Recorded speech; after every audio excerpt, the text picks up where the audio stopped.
il n'est pas facile de faire à partir de rien un livre.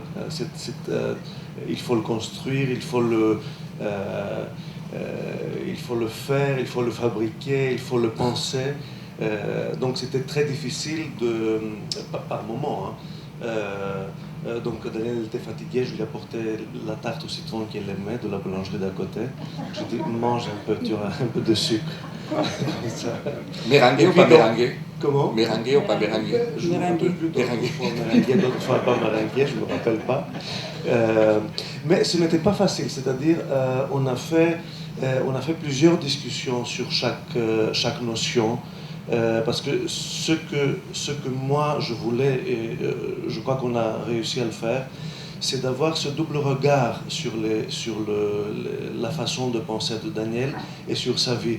Il y a d'un côté son regard à elle, le regard de celui qui a vécu les événements, et puis c'est le regard extérieur qui offre peut-être, j'ai essayé au moins, de l'objectivité, c'est-à-dire un certain académisme aux expériences vécues de Daniel. Et puis on avait, par exemple, il y avait des lettres comme altermondialisme, moi je ne connaissais pas. Donc c'est ce que c'était. Ça a eu ses avantages parce que je posais des vraies questions à Daniel. Je voulais savoir. Il faut jouer les faux naïfs aussi un petit peu. Non, mais là j'étais complètement naïf, même pas faux, complètement. Pas faux. Pas faux du tout. Donc je pense que dans son effort de me faire comprendre ce que c'était, d'enseigner donc ce que Daniel avait dans sa tête et dans son cœur et dans son âme, ça poussait la réflexion à des profondeurs et à des hauteurs qui ne pourraient peut-être pas se faire si on réfléchit tout seul sur des choses et des idées. Et c'est pour ça qu'il y a deux mots que j'ai relis entre eux, c'est les mots importants génération, parce que vous appartenez à des générations différentes, et aussi c'est les mots histoire aussi, avec un grand H. Donc j'ai l'impression que ces deux choses ont joué un très grand rôle dans votre vie, Madame Mitterrand. Ben, c'est-à-dire que, là je reviens au livre précédent, où j'ai la prétention d'écrire l'histoire du XXe siècle, dans laquelle, dans le premier quart de ce XXe siècle, une petite fille est née, et le destin a fait qu'elle a participé à quelques pages d'histoire, ou en tout cas elle a été témoin de quelques pages d'histoire.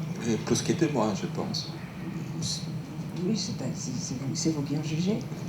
Et je voulais donc écrire cette histoire du XXe siècle et puis apparaître avec mes interprétations, comment dirais-je, ma façon de le voir, les conséquences de certaines choses sur le commun des mortels, enfin sur tous les anonymes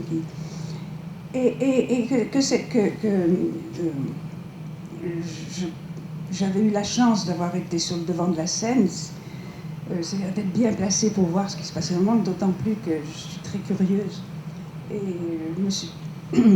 j'ai vraiment parcouru le monde, combien de fois, fait le tour du monde. On voit les photos aussi dans le livre. J'ai rencontré des gens que je n'aurais jamais eu l'occasion, si j'étais restée institutrice, que j'aurais jamais eu l'occasion de rencontrer, qui m'ont appris beaucoup, je partais pas avec des idées préconçues, et cette ouverture sur les autres, vraiment m'a beaucoup enrichi personnellement. C'est un parcours, et là, dans ce livre, on a repris un peu le fil conducteur de la vie, parce qu'on commence avec l'altermondialisme, c'est-à-dire imaginer un autre monde, donc une autre façon de vivre dans ce monde. Une alternative est possible, c'est ça que vous voulez dire. Une alternative est possible. Non seulement elle est possible, elle est en cours. Hein, parce que tout le monde, maintenant, c'est plus un scoop, mais on sait bien que le système actuel est en train de disparaître. D'ailleurs, il disparaît de lui-même. Et qu'il faut être prêt. il faut être prêt pour proposer l'autre société. Et notre société sur d'autres valeurs et d'autres principes fondamentaux.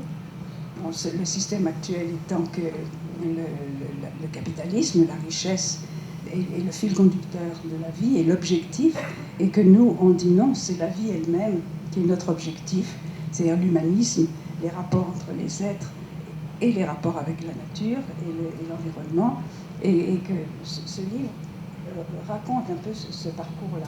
Et en même temps, lorsque vous parlez nature, lorsque vous parlez aussi d'intermondialisme, il y a un autre mot très important, parce que là, vous expliquez les différences importantes.